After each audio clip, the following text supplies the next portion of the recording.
Scene script. Have you ever noticed how your suitcase gains weight during a trip, yet you've bought nothing? It's a phenomenon called invisible souvenir syndrome, quite common among seasoned travelers. You see, travel is like a box of chocolates. You never know what you're going to get. It's a kaleidoscope of experiences, each one unique and memorable in its own way. From the thrill of boarding your flight to the anticipation of exploring a new city, every moment is filled with excitement and adventure. But let's not forget the unexpected perks that come along, like the invisible souvenir syndrome. You pack your suitcase with precision, every item carefully selected and neatly arranged, only to find it bursting at the seams on your return journey. And you wonder, where did all this stuff come from? I didn't buy anything. Well, that's just one of the quirks of travel. Let's call it the tangible evidence of the intangible experiences you've accumulated during your journey. And it's not just about the physical souvenirs, but also the mental ones. You know, those moments when you're sitting in a cafe, sipping on a cup of coffee, and you suddenly remember the time you got lost in the narrow streets of an ancient city. Or that moment when you struck up a conversation with a local and discovered a hidden gem off the beaten path. These memories, they're part of the invisible souvenir syndrome too. Travel and backpacking are a roller coaster of emotions. They are about the joy of discovering a new place, the excitement of meeting new people, and the thrill of immersing yourself in a different culture. But they're also about the unexpected moments of hilarity, the unforeseen challenges, and the unplanned detours that make the journey even more memorable. So yes, travel is full of surprises. It's unpredictable, it's exhilarating, and it's funny in the most unexpected ways. It's a journey that leaves you with more than just photographs and souvenirs. It leaves you with stories, experiences, and a suitcase full of invisible souvenirs.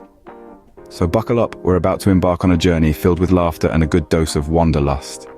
Packing for a trip is a lot like playing Tetris, but with clothes. And the end goal? Forgetting something important, of course.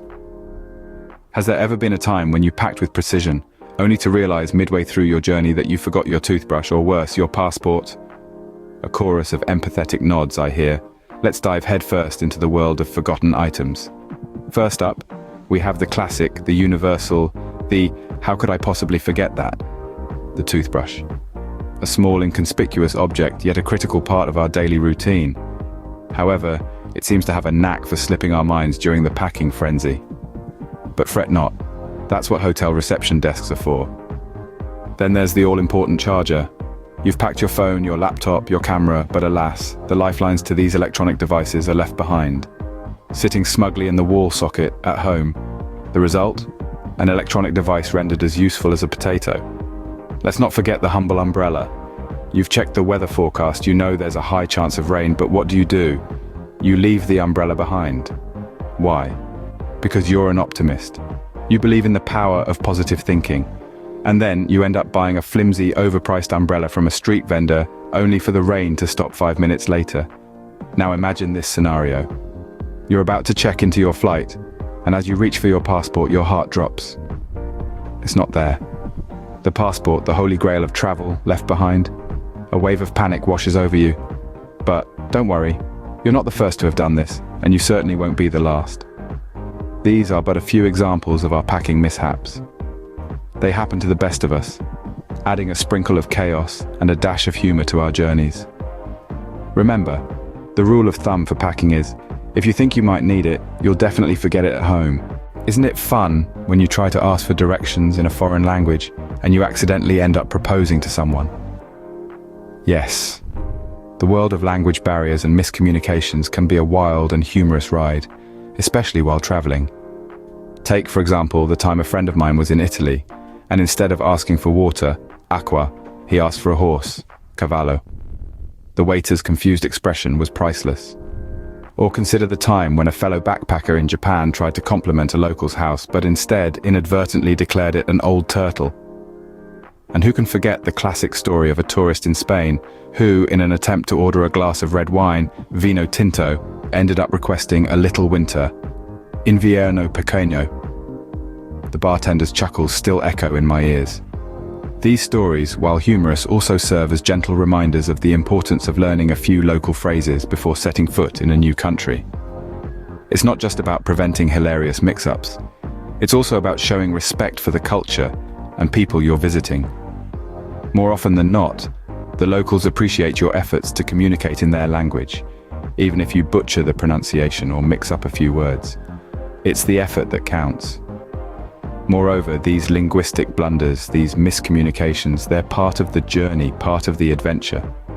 They make for great anecdotes to share back home or with fellow travelers.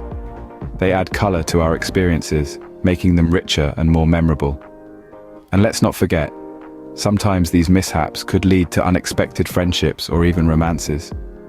Imagine strolling through the streets of Paris, trying to ask for directions, and instead finding yourself on a date with a charming local.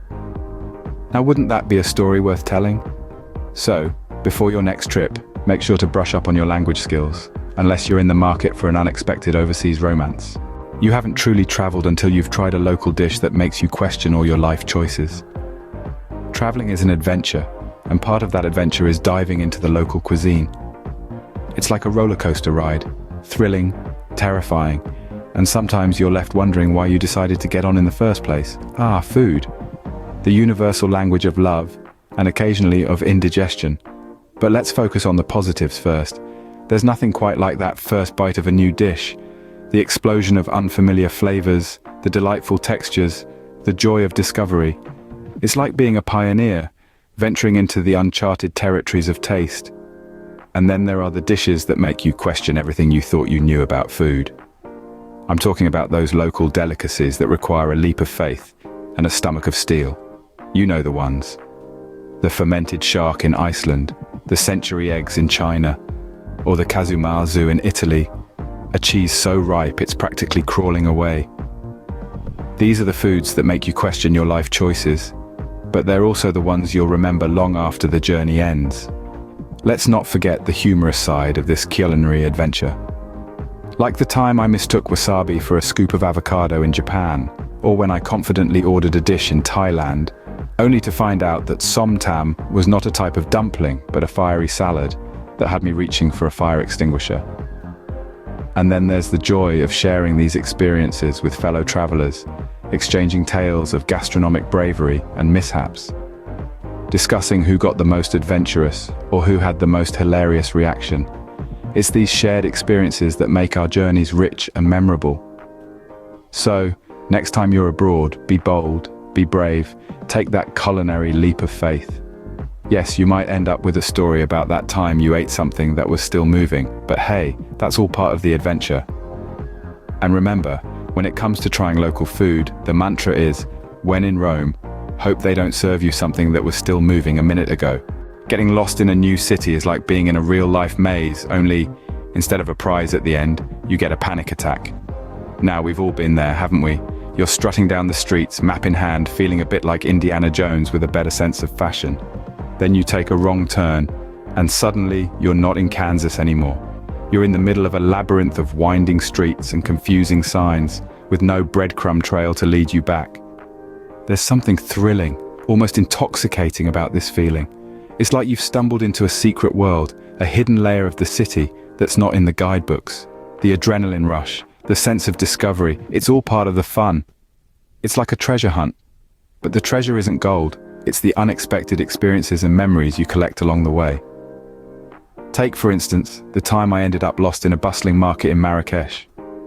I was trying to find my way back to my hostel, but instead, I discovered a tiny, hidden cafe serving the best mint tea I've ever tasted. Or the time I got turned around in Tokyo and stumbled upon a local festival, complete with traditional music and dancing.